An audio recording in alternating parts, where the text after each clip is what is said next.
Mr. Aaron Lewis. I grew up in a military family, which means I moved a lot, like a lot. And I've seen some wonderful places and some wonderful things, but there was no 2-year period that was more wonderful than the time that I got to live in the Kingdom of Bahrain. And I get to say the Kingdom of Bahrain because I lived there under the last actual king, not just a figurehead, Sheikh Isa bin Salman Al Khalifa, who was a wonderful man. And I absolutely fell in love with that part of the world. I love the food, I love the music, I love the poetry, I love the language, I love the people. I still have like a borderline creepy obsession with dromedary camels. Not those 2-hump assholes. Fuck those guys. But the 1-hump camels, they're like giant knob-kneed puppy dogs. They're just, oh, I love them so much.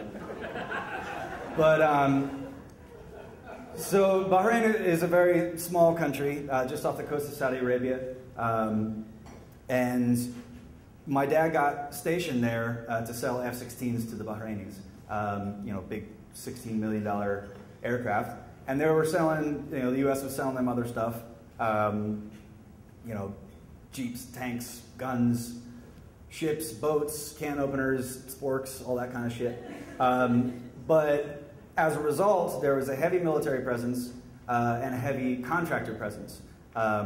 These are guys that are working for the military, but they're not military personnel. They're just civilian contractors.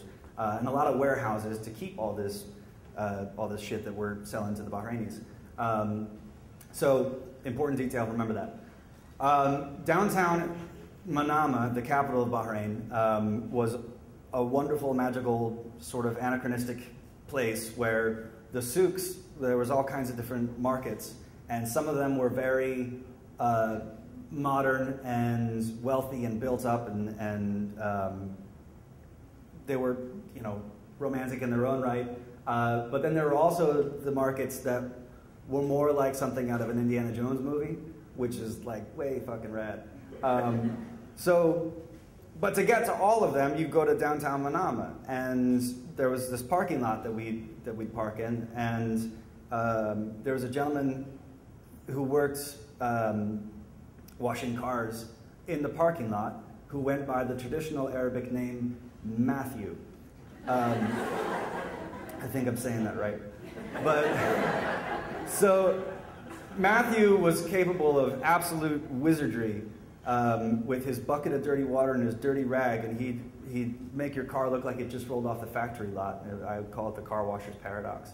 But it sort of became this routine. Every time we go downtown Manama, we'd park in this parking lot, we'd see Matthew, and I'd hop out of the car and I'd say, Marhaba Matthew. Assalamu alaikum. He'd say, Wa alaikum assalam, kayfa haluk? And I'd say, Bikhair, alhamdulillah. Wa anta? He'd say, Bikhair, alhamdulillah. And then we'd switch back to English because that's all the Arabic I knew. And my dad would give him a couple BD and he'd wash the car while we were away. And he was a really friendly, sweet, kind, hard-working young man who had a family and who was washing cars for tips to feed his family.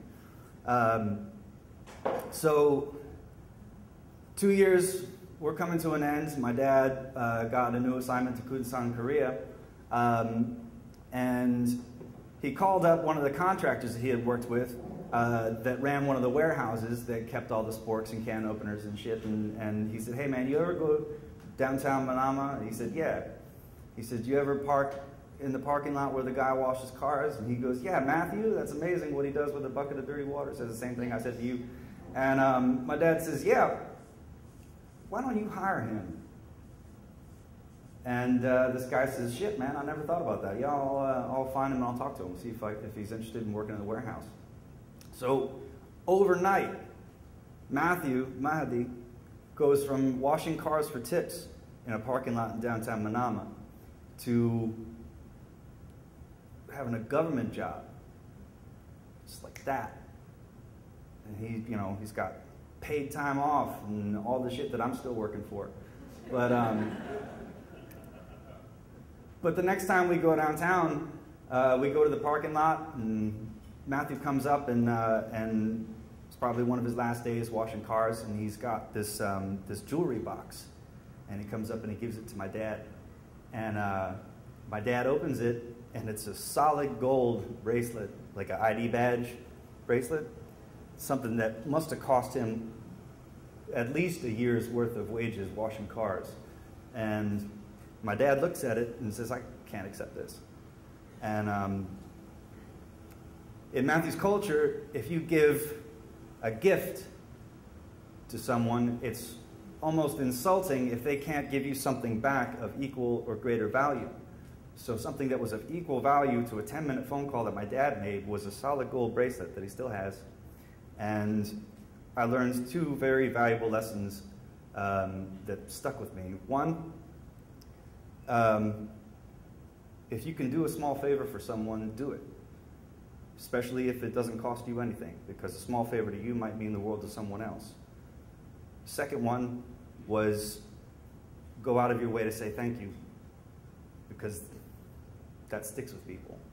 And the last thing that stuck with me that's a little more relevant in the geopolitical world is I still refuse to believe that everybody over there wants to cut my head off on YouTube. Thank you.